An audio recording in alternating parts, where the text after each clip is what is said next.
Nitong nagdaang taon at buwan, hinarap natin ang mga hamon ng kalikasan.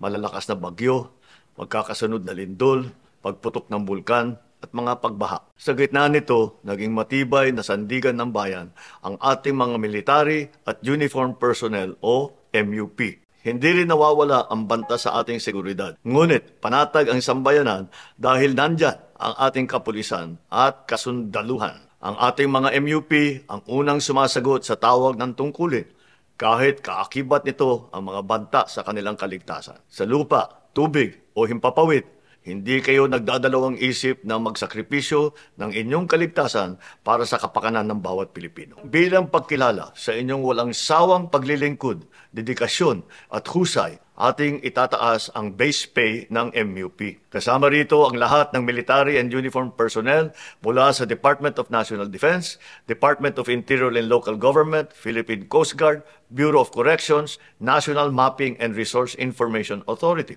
Ito ay ipapatupad natin sa tatlong tranche sa January 1, 2026, January 1, 2027 at January 1, 2028. Bukod pa riyan, simula January 1, 2026, ang subsistence allowance ng lahat ng MUP ay magiging 350 pesos na kada araw. Naniniwala ang administrasyong ito na ang mga nagtatanggol sa bayan ay nararapat ring protektahan ng pamahalaan. Makatarungan sahod at sapat na suporta, ito ang handog ng sambayanan sa ating mga tagapagtanggol. Mabuhay po kayo. Mabuhay ang bagong Pilipinas.